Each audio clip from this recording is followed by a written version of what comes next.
অবশেষে তোমার একটা চাকরি হইছে। আমার যে কি ভালো লাগতেছে আমি বুঝাইতে পারবো না। আরে এটা কোনো চাকরি হইলো? দোকানের চাকরি, কর্মচারী। আমার কি কর্মচারী অন্যের লোকে জন্ম হয়েছে? আমি একটা জ্ঞানী মানুষ। জ্ঞানী মানুষ হয়ে আমি মানুষের ফুড ফরমাস খাটতে যাবো কে? মানুষকে এক লাফে উপরে উঠতে পারে? চাকরিটা মনোযোগ দিয়ে করো, পরে দেখবা তুমি অনেক বড় হইতে পারছো। পরে তোমার নিজেরই অনেক বড় একটা দোকান থাকবে। দোকানদারি তো আমার জানাই আছে, আমি চাইলে নিজেই এখন দোকান দিতে পারি, কিন্তু এখন তো দিমু না। আর দোকান দিলে ওই দোকানে তো আমি বমু না, কর্মচারী রাখবো, অগরে বুদ্ধি দিমু আমি, ওরা কাম করবো। এই থামো তো, সুযোগটা পাইলে তোমার পণ্ডিতে শুরু হয়ে যায়, তাই না? হ্যাঁ, এটা তো পণ্ডিতই না, এটা হলো আমার নিজের ভিতরে যেটা আছে, আমি যেটা জানি ওটা মানুষের জানানোর চেষ্টা। জ্ঞান তো নিজের মধ্যে রাখার জিনিস না, জ্ঞান বিতরণ করতে হয়। আচ্ছা, অনেক হইছে। চেয়ারম্যান চাচা অনেক বিশ্বাস করে তোমার চাকরিটা দিছে, মনোযোগ দিয়ে চাকরিটা করো। সবার কথা রাখনের লোকে আমিও বিশ্বাস করে চাকরিটা নিছি। এটা ধরো। টাকা কি লেখা? নতুন চাকরি পাইছো, মারে মিষ্টি মুখ করাইবা না? বাড়ি যাওয়ানোর সময় আমার হবু শাশুড়ির লেগে মিষ্টি কিনে নিয়ে যাবা। ধরো।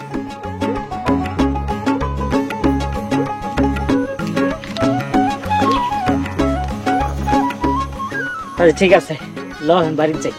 শোনো না, একটু দোল খাই, একটু দোল দাও। আমারই দোল দিতে হইব? জ্ঞানী মানুষ হইয়া এনে কি আর কি আছে?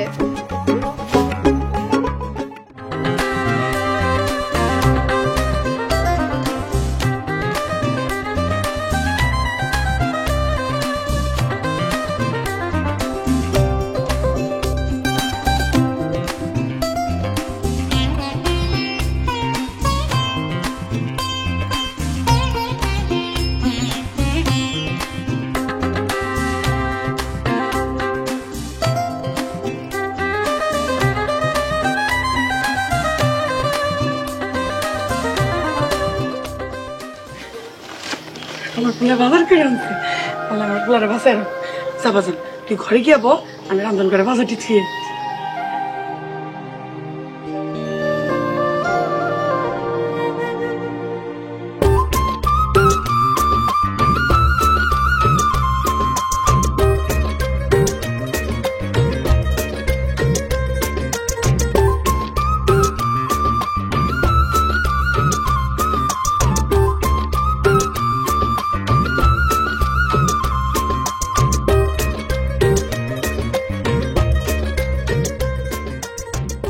কি কিছু লাগবো?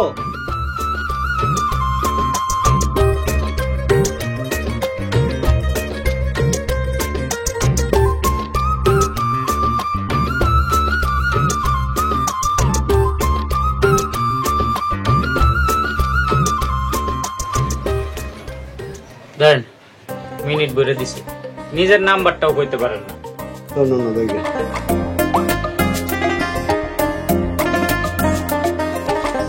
নাম্বার তো তো ভাই, কোন? 077929237। মিলা দেখেন নাম্বার ঠিক আছে নাকি? ঠিক আছে, 20,000 পাঠাই দেন। সালাম ভাই, হ্যাঁ টাকা হাতে পাইছেন তো? টাকা দেন। আরে ভাই, টাকা না লয়ে কি টাকা পাঠাই দিছি নাকি? আগে পাঠান, তারপর দিতেছি। সালাম ভাই, টাকা হাতে না নিয়ে টাকা চাইলেন না, আমি নামাজটা কইরা আসি। যাও তাড়াতাড়ি এলো। পাঠান ভাই। টাকা দেন। আরে ভাই, আপনার কি মনে হয় আপনার মতন অভিজ্ঞ লোকরা ঠগাই কেউ যাইতে পারবো? আপনি পাঠান, আমি দিতেছি। রতনে রতন চিনে, এই যেমন আপনি আমারে দেখে বুঝলেন আমি অভিজ্ঞ একটা জ্ঞানী মানুষ। হ্যাঁ, আপনি তো আমারে ঠকাইতে পারবেন না, কারণ পাঠাইতেছি। দেখেন গেছে নাকি লাস্টে 28।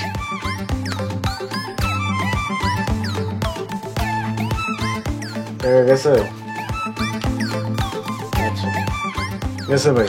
যাইবই তো, না যাইব কই? ও আচ্ছা ভাই, টাকা তো বাইকে ব্যাগে রাইখাইছি, ওই যে আমার ভাই লইয়া এখনই আইতেছি, আপনি একটু দাঁড়ান। আচ্ছা আচ্ছা, লয়ে গেল।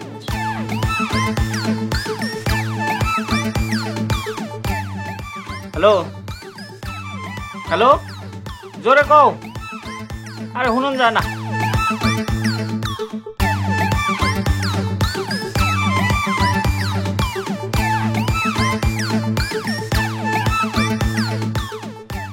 বল সাবান দেন তো।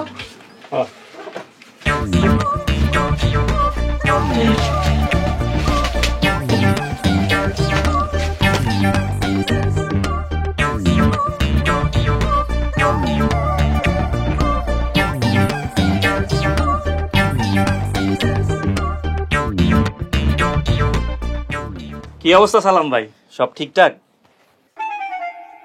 ঠিকঠাকই আছে, কিন্তু ওই লোক তো আর আইলো না। কোন লোক সালাম ভাই? ওই যে 20,000 টাকা পাঠায় গেল যে। আপনি টাকা বুঝে না নিয়ে পাঠাই দিছেন? ও কইলো যে টাকা বাইকের উপরে রাখা আছে, এখনই আইনা দিতাছে, দিব কয়ে তো আর দিল না। সর্বনাশ, এটা আপনি কি করলেন সালাম ভাই? ওই লোক তো আর আইবো না। আরে কি ফিরাইবো না মানে? ওই লোক ফিরে না যাইবো, আমার ঠকাইবো? হ্যাঁ, আমার মতো একটা জ্ঞানী বুদ্ধিমান মানুষ ঠকাইতে পারবো? এতক্ষণে ঠকাইয়া সইলা গেছে, আর আপনি কইতাছেন আপনারা ঠকাইতে পারবো না? এই জন্যই তো কই আপনারা কেন মানুষ অবার পণ্ডিত কয়। আরে না না, আমার মনে হয় ওই লোক পলাইবো না, আমারে ঠকাইবো, এতই সোজা। হ্যাঁ, আপনারে এত কইরা বুঝাইয়া কইলাম টাকাটা হাতে না নিয়ে টাকাটা ছাইরেন না, তারপর আপনি শুনলেন না। আচ্ছা তুমি খারো, আমি নিজেই সামনে গিয়ে দেখে আইতেছি, দাঁড়াও, লোকরে লইতেছি।